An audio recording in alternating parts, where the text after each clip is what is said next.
And welcome back. We are right in time for Eye on Politics, and today we want to talk about issues that happened over the past weekend, and of course what we should look ahead in this coming weekend. And with me in studio is one gentleman, Ken Bosire, who is a renowned and a pioneer, one of the pioneers of the newspapers in Kenya.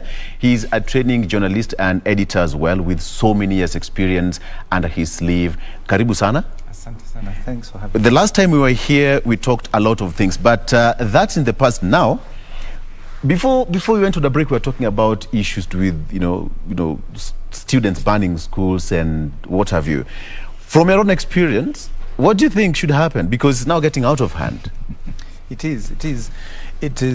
Part of it is unfortunate, yeah. But is like we say, the new level of freedoms and so many other things that have happened, the general indiscipline in society that we see across all sectors of society. And even that teacher that we used to call the teacher, the real teacher, is missing in the classroom. The real parent is missing in the classroom. So we are in a new era that we are beginning to, where we think that rights do not have responsibilities. For us to enjoy those rights that we look for, we must seek to be responsible. But that has to show that we are a disciplined society. Yeah. Many things have given up. People talk of the cane, people talk of so many things, but those things have all been context. We are a tragically indisciplined country. So that is also showing up in our indiscipline, all our spheres of life. Well, you grew up in an era where we were talking about, parents, everybody was disciplinarian in the society. Your pastor, your neighbor, your school principal, everybody was disciplinarian. Are we supposed to go back there? Or we're in a different century altogether, some people would argue, including my colleagues? I think we're in a different century, but then you see we have graduated from more of a communal society to a very individualistic kind of Western kind of orientation. And that has become very difficult. It will be very difficult for us to go there, but we have to find a new frame to contain, to get ourselves. And part of it is to look at our national values. If the leadership in the country in itself, wherever you are disciplined, you know what you need, you are focused, and we have to reset the country. You have to reset? Yeah. Yeah. Yes. Okay, I'll be joined by Hamisi Mboga very briefly. Hamisi from Mombasa. All right, we'll be joined by Hamisi Mboga. Yeah. All right, he's there. Perhaps you can get Hamisi Mboga from Mombasa joining me via Zoom. Okay, we'll get to Hamisi Mboga very briefly. A lot happened over the weekend, and we just need to dissect them one by one so that we can understand. Yesterday we saw Honorable Raila Odinga dressed in a Legio Maria attire, and it went viral. Perhaps somebody would say that he was packaging himself to suit and to fit in that kind of environment. As well as we saw Deputy President William Ruto receiving a goat painted, the yellow colors associated with the UDA, and it was written UDA, a goat. From your own experience, is this the right thing to do? Well, politics being what it is. Yes. Let's start with it first of all and say that we're in a very confusing season where we are having the same players trying to run the same script. So they're trying to do what you call the theatrics that go with it. Yeah. So something different, something that will attract people, because they are not selling any ideas, they're not selling anything new. It's the same old thing, the same old persons, same politics, same thing, year in, year out. Since 1992, the same characters who came in as young tags, some of them were babies, and now are the ones who have become the old guys, the same messages that they're trying to do. So they have to trying to spice up something to attract. So for me, these are mere theatrics, because they do not really go to the core of the issues. When you've seen them, when they go to whatever church, whatever setting, we even saw the Ruto when he was somewhere in Dini ya Roho, he was dressed like a Roho man. So it's just trying to remain in context and relevant. But unfortunately, it does not begin to talk about what we are going through. Yeah. It's just the gullibility. They're playing on our gullible nature and trying to work up our emotions so that we do not really concentrate on the issues. Yeah. Hamisi, now perhaps if he's ready. Yes. All right. Hamisi, good morning and good to have you. Yeah, there you have him. That's Hamisi Mboga, political analyst and governance expert joining us via Zoom live from Mombasa. First of all, how is Mombasa doing? The temperature there is so high, I must assume. I wish you could see me now. I'm already sweating and it's exactly 8:15, 8:20. It's so hot but lovely. Right. Okay.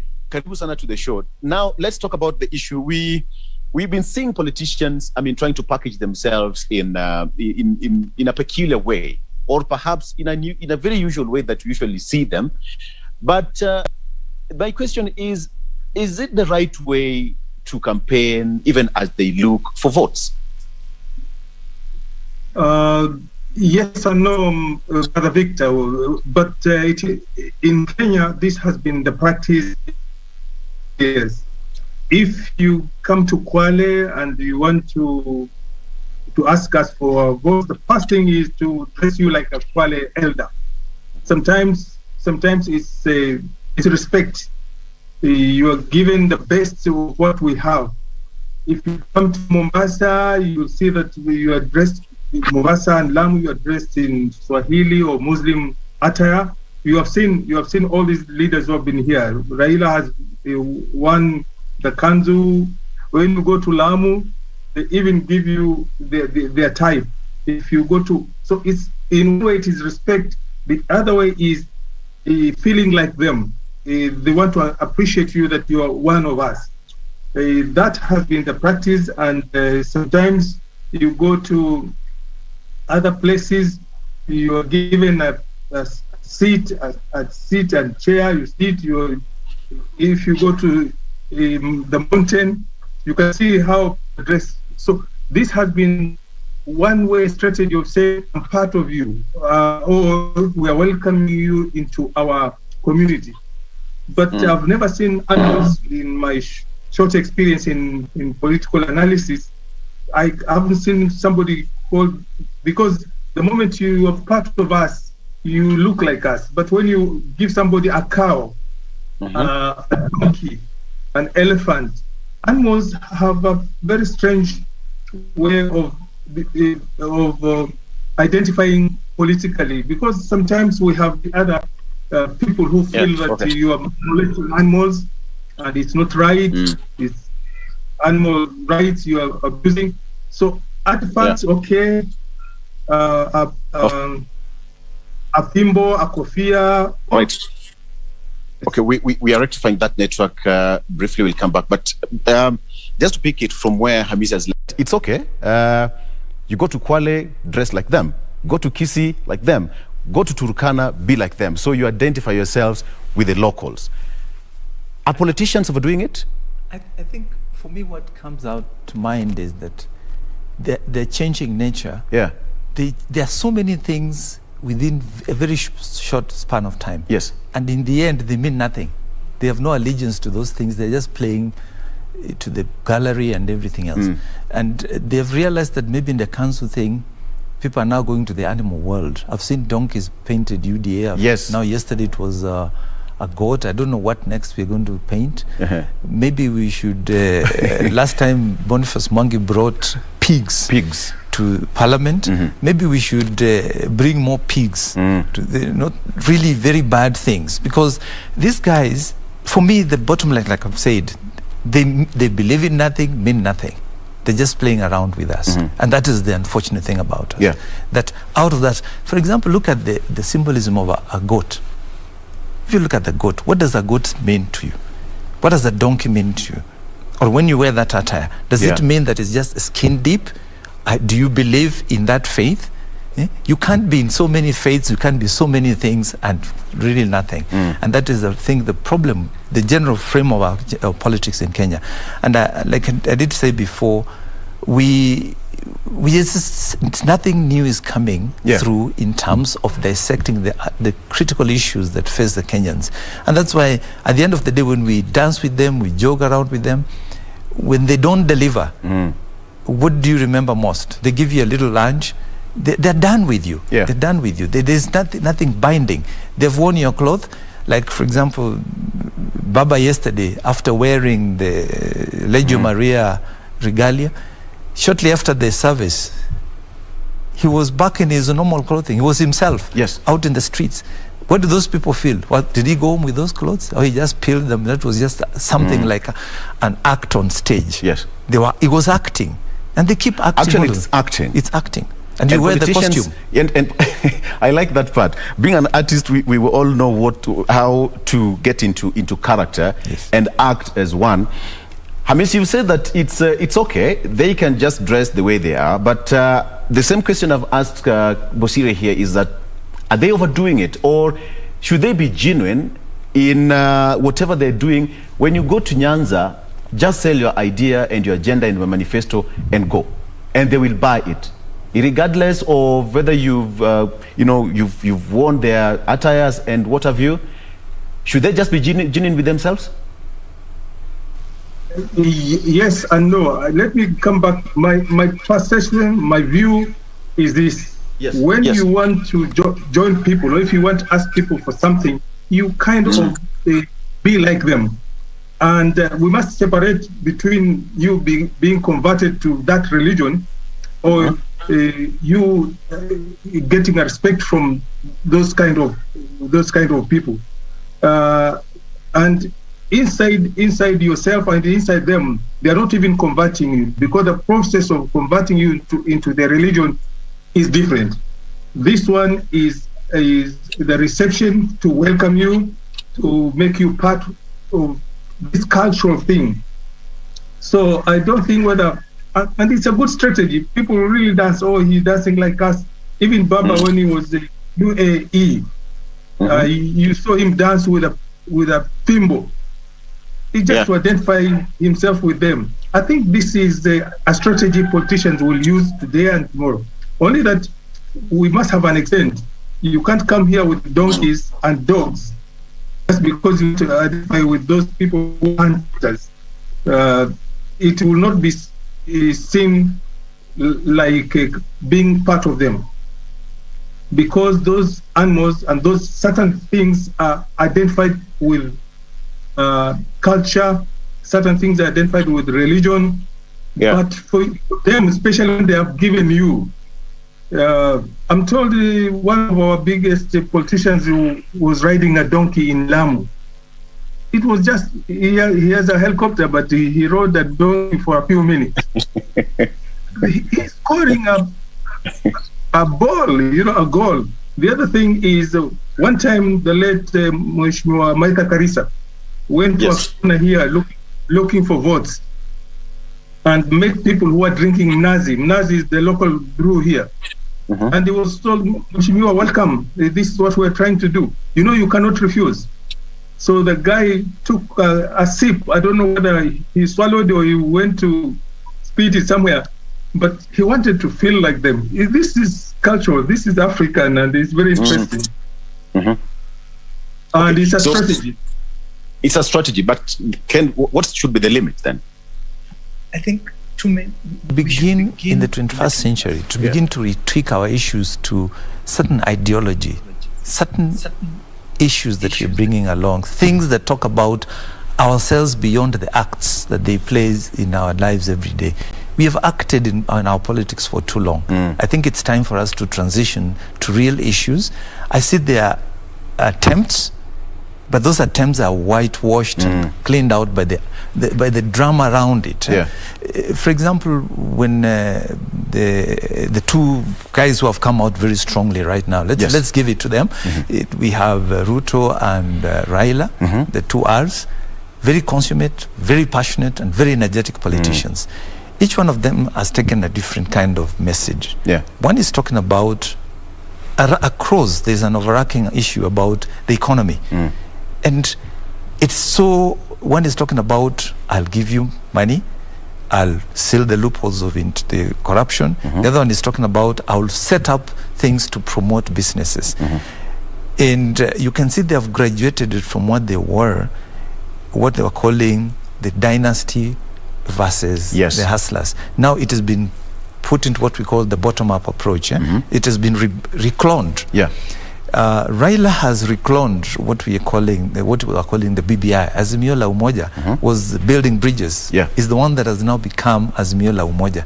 But therein lie those paradoxes. And it's been done so silently that nobody would even notice about that. Not even notice, because Azimio la Umoja is actually BBI, a clone of BBI. And you can see the messaging is very subtle. The way he has started by getting those regional assemblies, the way they went with BBI, galvanized people, and then finally have one declaration that this is it. Like the other BBI was going to end up at Bomas. And this is what has happened.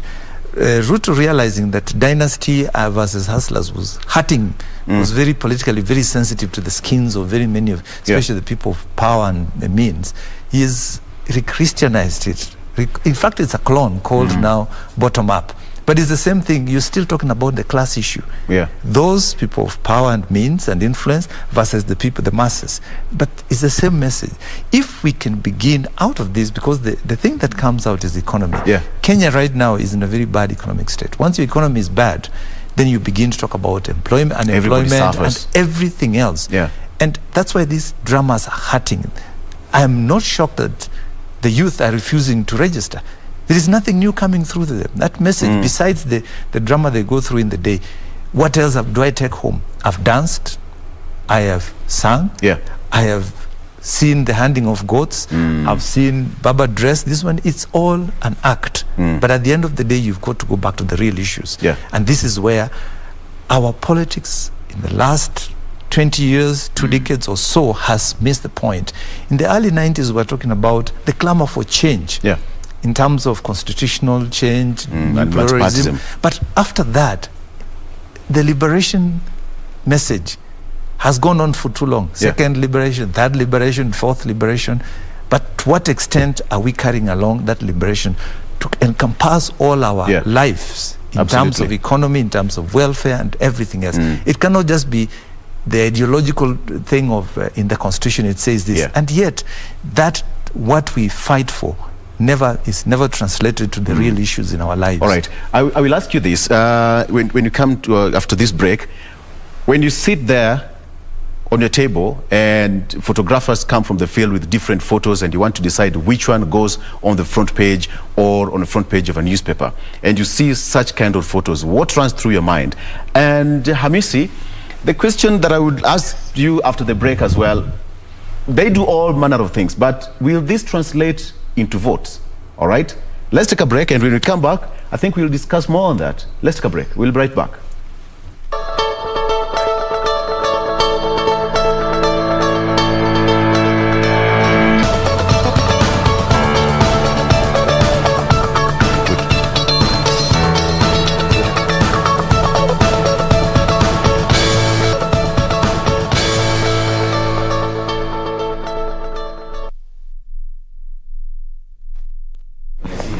Senior, but he called me by all right, Hamisi, back to you. The question I want to ask you before we enter the break is that, well, politicians who do all manner of things is an act which is allowed anyway. So does it translate into real votes at the ballot? In some cases, we have seen it turn. And also, the strategies develop with you a position, and then if they become a character. When Mheshimiwa Raila Amolo Odinga stands on the stage, if you have never heard him, people will tell you what he does. He said, whatever he says, people will follow. So you use a strategy that identifies you and also identifies with some of the people you are addressing, because it may not cover everybody. The best strategies are like the ones that were being used by Obama. Change is very important to everybody, but we are saying the change we want to be. So you capture a cross-section of your population, and votes will come and votes may not come. When you come to Mombasa, I'm sorry, you hold a meeting the meeting is full of people. Not all of them have come to support you. Some have come to listen to you. Some are happy to be out of whatever they have been doing to see a new thing. So sometimes these strategies catch up and you get votes. As a politician, you must say, these people, what do they want to hear, to know? The law is at the back. The constitution, turn it into a form that will fit into their needs. Look at bottom up, whatever it is, because some of us have not even appreciated what is bottom up, because I believe everything comes from the top and then goes to the bottom and then comes up. If it's resources, if it's growth, whatever it is. So, but it has been coined in such a way that some people believe that we can start from the bottom. Yeah. And it becomes part of you. If you look at the big campaigns that have been in Kenya lately, every party talks about economy. One Kenya Alliance talks about economy in a different format. UDA talks about economy. We shall revive the economy. And ODM and also Jubilee, that everybody's talking about, because it is a common thing to all of us. If you miss it, some people say, oh, this guy is not going to fix our economy. Then the other things that touch everybody, corruption, they are galvanizing your strategy to get your votes. The final thing is the Kenyan citizen who will vote. I'm sad about those people who don't want to register because they don't want to make a decision. The argument that we are not being thought about is not buying anything, because if you don't vote, then don't complain somebody else has been voted. The purpose of civic education, for the purpose of voting, why do we need to vote? To take the vote and also vote. The vision of services that we helping everybody. So if you don't vote, do you complain that the water is not reaching here? Education is, because you have no moral authority to say, because you didn't even make a decision. So yes, they're controversial, but they're there and they help. So what politicians get, the one that will excite and motivate so many people to go to them. Then absolutely silently, there is another card under the table. I'm told some people go to certain meetings because they've been invited to go and get things out of it at the end or the beginning. So those are hidden strategies. And I'm told people really get buses and to take people to those places. So there's so many strategies. I saw somebody from Lamu coming to take people from Kilifi to go and register and vote in Lamu. What is the purpose? It's all strategy for your basket for that day, either it gets or and that is the end point. Yes. And I think it's also important to mention that the voter registration, the window which was given by the IBC after last week's court ruling ends tomorrow. So you still have another chance to go and register as a voter. You have no option. You really have no excuse. Well, excuses are there, but go get your voter's card. Next year, make a decision. So, Bosire, the question I wanted to ask you was, with the experience you have, a photographer comes from the field, and you know, in the camera you have got like 100+ photos, so you are left with the choice. What goes through your mind, because you have to make the headlines, you have to get relevant photo, you have to get relevant picture to put on the front page of a newspaper? What are some of the things you look at? For example, now moving to an election, what sells, what does not sell, what is actually sitting in between, the thin line between selling a newspaper and propaganda and selling that candidate? Yes, well, just before I comment about that, I think I like something very interesting that my colleague has just mentioned, that everything comes from above. I don't know. Isn't it? Something has run through my mind. Everything comes from I above. wish we could also plant beans from above in the air. Maybe we are, and many things. Anyway, but that's part of what the politicians are playing around with us. Right. That everything, our feet are on the ground and everything. But that, as being as it may, what you're talking about, as an editor, when you're sitting there, there is the story. There's a story. There is the story. The content which you have to look at, which is part of the pictures and everything else. But there's also what we called the optics. Because you something that is eye-catching. Yeah. Something that will say, wow, if I see Raila in this regalia, this looks interesting. That will, so your front page has to be appealing, attractive, and part of it, that paraphernalia that you put on page 1, is an appealing picture, an eye-catching picture. Yeah. Something that will immediately, even before somebody goes to the text, I need this newspaper. Hey, this is interesting. It has to attract my attention, catch my eye. That is exactly what has to go through. What is the picture of the day? And you have to look at all the elements. Is it interesting? Is it clear? And all these things. Does it fit well? I'm going to crop it?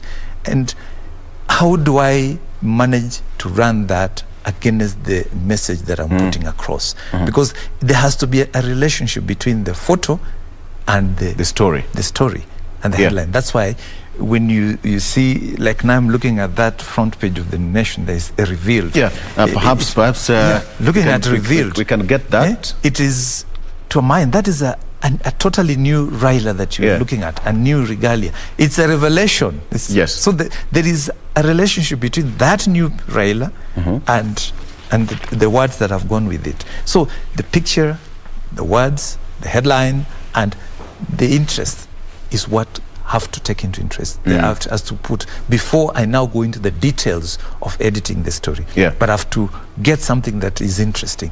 Because when the papers are on the stands, something I'm not able to read, but something that is visual will attract me. That's the first thing that comes.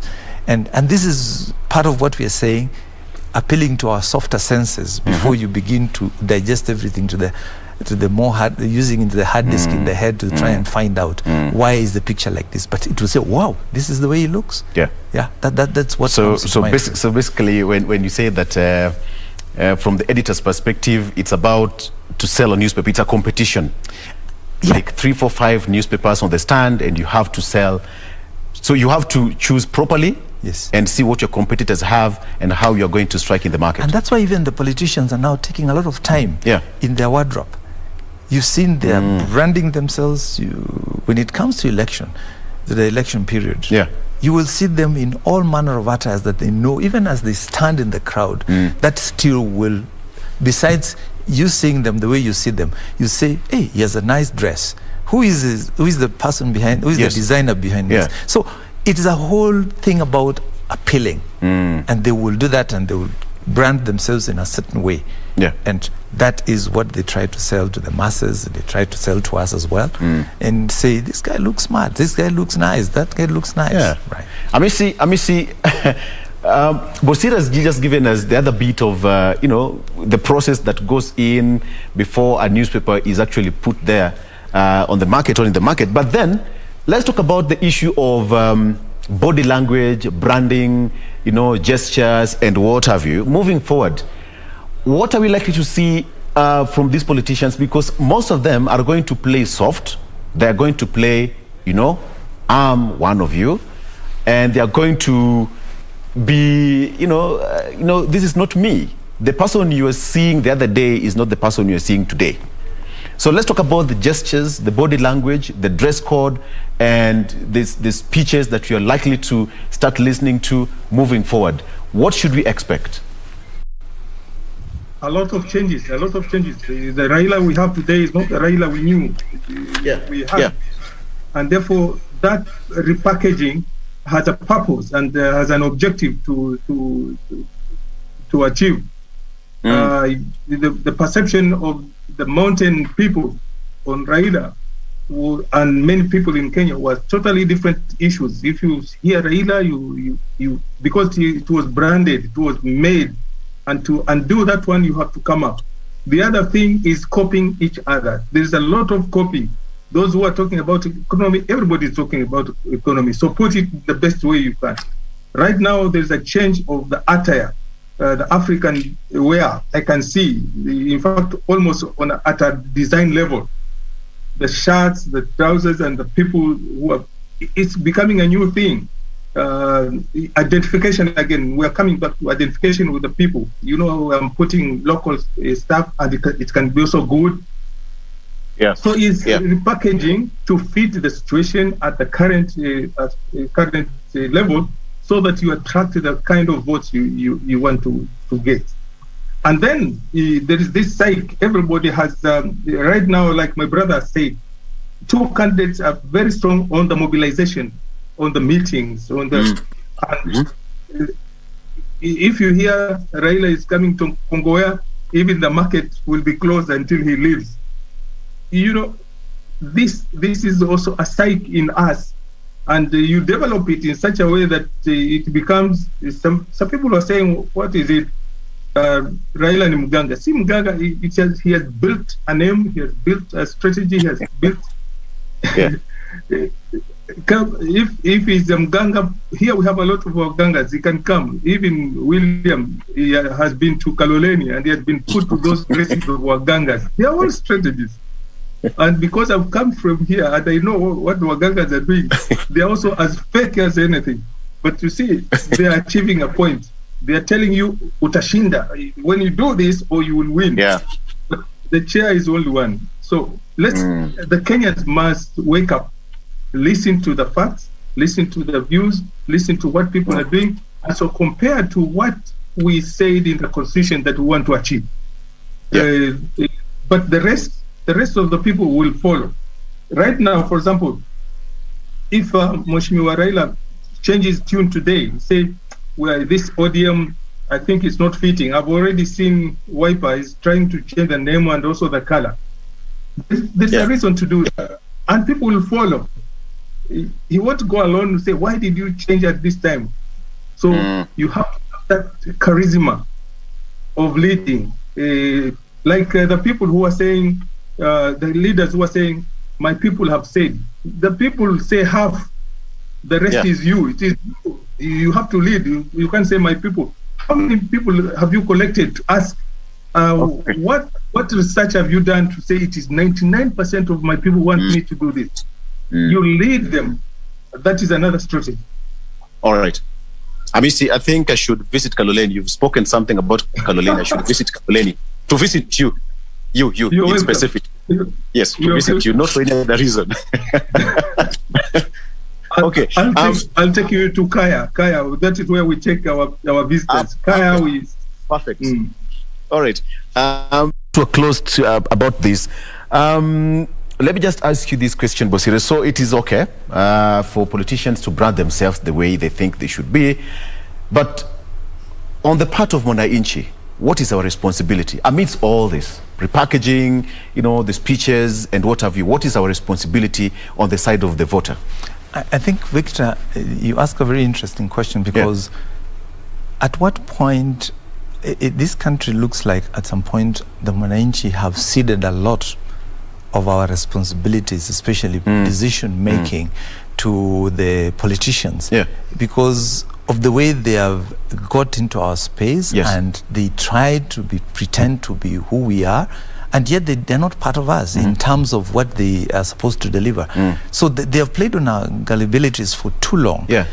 And I think if we tweaked the debate and began to talk about what we need, because then we will have a better responsibility.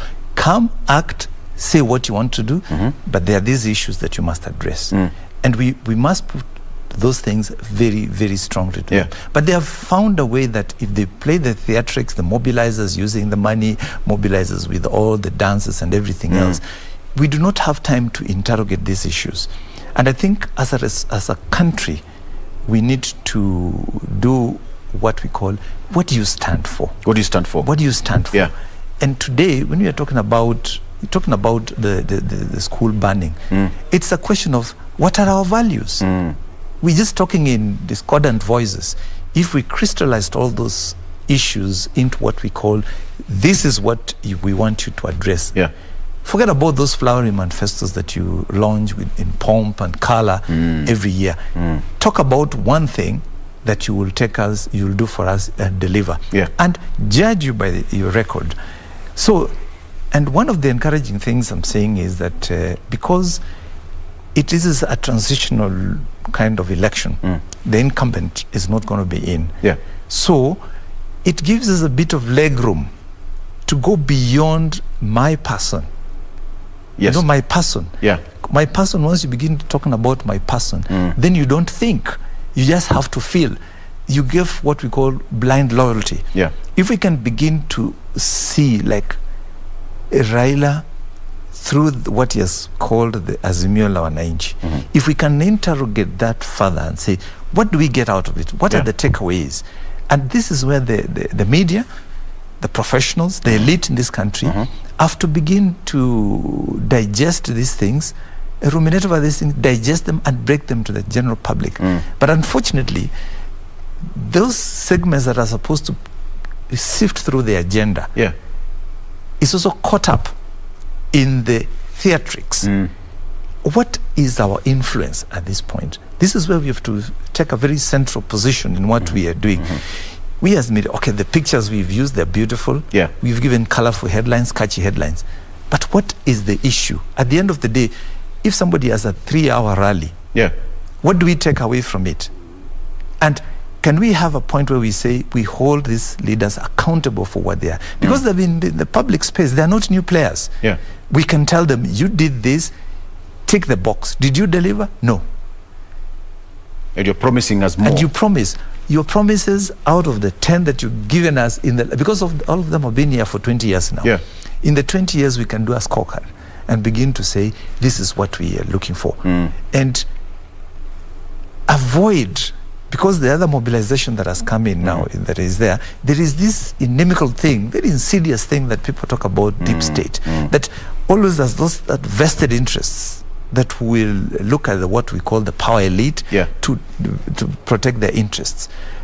The moment we bring things back, I have 3 issues that we think we need to talk about.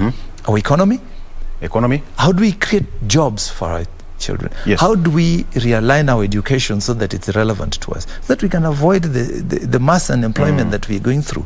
How are we going to talk about our agriculture? How do we feed people? Because I feel it's so tragic that economy, education, and agriculture, those are critical things that you're talking about. You put food, we can feed ourselves. That's food security. Right. You create jobs. That means for your education has to be relevant to what the skills that you have. And once you do that, because today, every year we are talking about, we have set out money for drought and money for food. It's such a shame. And nobody is talking about why are we in this? What happened to Kalana Kulalu, the irrigation thing? It's now water under the bridge. And it should not be. It's something that we must retrieve and put on the table, and let those ghosts of those projects be put on the, what happened to the dams? So it's all about the society and the voter and the citizens interrogating further and scratching deeper into the surface on these politicians and some of these promises they make, so that we can put them into account. And the media. The elite. And we have too many people in this country who are in that space where they can catalyze and change.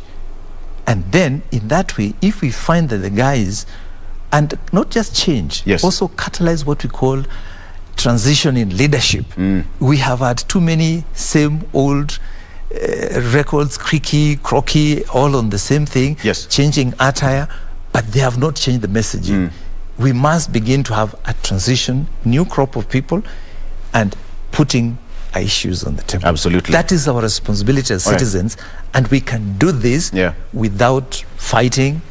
We have to have sober discourses. Perhaps I think the citizens should have that, deliberate change of mind, because as it is right now, we still go as per the tune and the dance of the politicians. But then, as we come to a close, let me ask this question. The Deputy President is scheduled to have his tour of larger Nyanza region. He'll be in Homa Bay, he'll be in Kisumu, and he will be in Migori counties.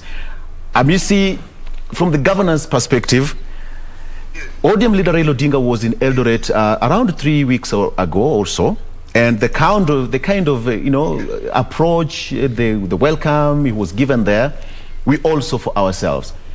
What should we expect? Yes. Briefly. I think briefly, and I want to touch some areas, if you allow me half a minute. Briefly, yes, sure. Yes. The Kenyan people are waking up. They are becoming tolerant in various views.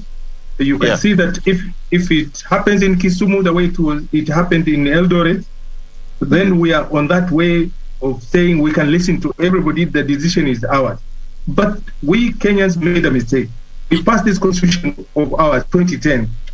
It has all those good things, and my brother has touched the values, and I want to touch on responsibilities. There are quite a number of big things, but those two are so critical in the change of mindset.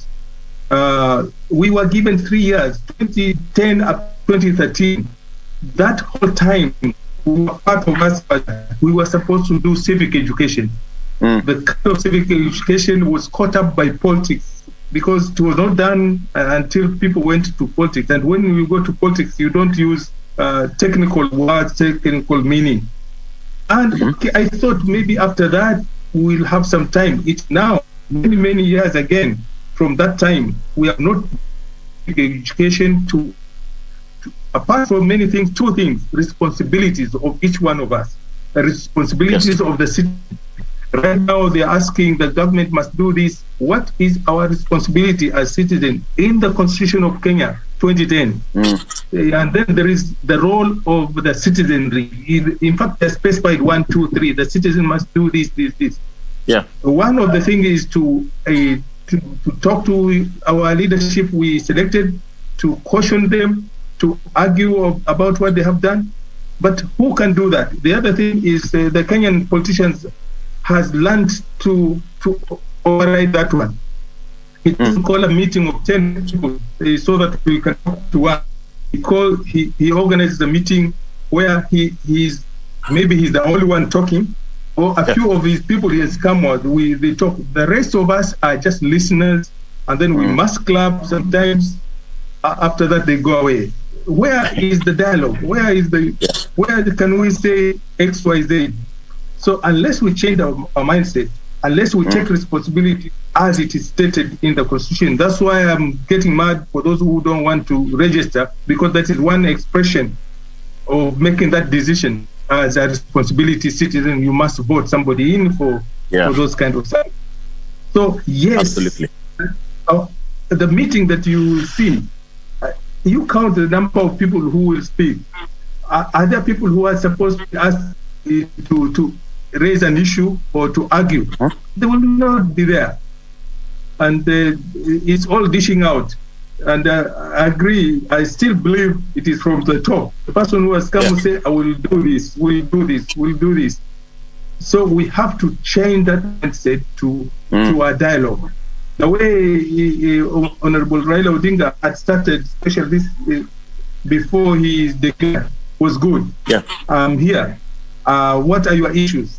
And then how can I address this issue? Because after that, you can prepare a document. Say the Kenyan people were saying this. Which one can we do it now, tomorrow? But the campaign of we are here and it's half an hour, the people are gone and they move another place to say exactly the same thing. It's interesting. Okay, all right. All right, okay, I think we've lost Hamisi there. Yes, Ken. I just said, for me, one of the things we have to change in all this is our bad manners. We are an ill-mannered country. We condone corruption. All manner of ills define us. What do we believe in? I think that is important. And one of those things, I think, for me, is a very extreme thing. One of the worst mannerisms that we picked, which is now becoming a national kind of ethos, is corruption. We have to begin to hang a few heads. We have to spill blood. I'm sorry, we have a constitution that talks about due process. But due process has failed us. We have to begin to spill blood so that people learn. Like we said, there is a consequence for every action. the consequences of corruption must be real. Yeah. At the counties, so that all these things we are talking about, we can say manifestos, but as long as we have the cancer of corruption eating and our bad manners, we are never going to go anywhere. But granted that now we are opening up a country, we hope that everybody else is beginning to listen to the other, and then we can begin to have a discourse. Not this habit of politicians holding a meeting and telling you, and you listening. This is what we're going to do. The way Hamisi said that after we are done, you clap and go home. Yes. I think we have to reset our mannerisms as a country. Okay, in 20 seconds, perhaps if you can manage, the same question I asked Hamisi is that Deputy President is set to visit larger part of Nyanza for 3 days. That is tomorrow and Tuesday and Wednesday. He'll be visiting Kisumu, starting with his tours of Kisumu and what have you. What should we expect? Because as it is, somebody will say that he's testing the loyalty of Nyanza and the tolerance of that particular region. Already it's going to be good, because there's going to be, first of all, there's a reciprocal thing that when you went to the heartland, to the bedroom as it were, the bedroom of Ruto, he didn't get any resistance. He was welcomed. Yes. And if you saw last time when there was a national day in Kisumu, was it Madaraka, or one of the days, the national day? Yes, it was 1st of June. When Ruto was there, he was welcomed. He was received well, just like everybody else. And that's the Kenya we need. I don't think there's going to be anything. He's going to be received. Already he already has this, people have been doing. He has also been consulting with people like Owalo, is leading all those consultations. Eliud Owalo. So let everybody go everywhere. It is our country, and let them, and that is the maturity that we strive for, so that we can knock off these things of bedrooms. Let Kenya be the big bedroom for all of us. Yeah, for all of us. Yes, absolutely. Gentlemen, I'm afraid that is the point that we need to close at. It's we actually don't go past our time, but just to conclude, I think it's important to tell you as a citizen is that tomorrow the IEBC, the deadline which was given by the IEBC, lapses tomorrow. So if you've not taken your voter registration card, please go out there and register.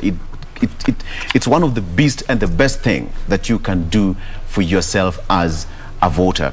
It's important to go and vote. All these noises that we are hearing, wait until next year and make your voice heard loud and clear at the ballot. I have my voter's card. So is Ken. Yes. So is every one of us here. Yes. Go out there. And to the people of Nyanza, the Deputy President will be there. Whatever happened in Bosire, I think as a media we need to condemn that. Yes. He is the Deputy President. He is a Kenyan. So each and every person should be given that time and space to say the manifesto and just accommodate each other. Let him come, welcome him. At the end of the day, the way he said, Kenya should be the bedroom all of us. All right? I think that's the right place for us to finish this debate. Thank you so much for being part of the show. We've been with Ken Bosire, who is a renowned and an editor for so many years. Whenever I talk to him, I feel like I'm in class. One more time. Okay, thank you so much for coming. Thank you. And Hamisi Mboga, who is our governance expert. There you have him from Kaloleni. I said I will come to Kaloleni to visit you in specific. Not for any other reason, I repeat. Not for any other reason. Okay, thank you. When visitors come, we behave differently. We really change our setup. Our welcoming, you will be surprised. Good one. So this will mobilize. Mobilize people. I need those answers when I come to Kaloleni. All right. Thank you so much. You're taking a break. Ken will be up next with more. Stick around.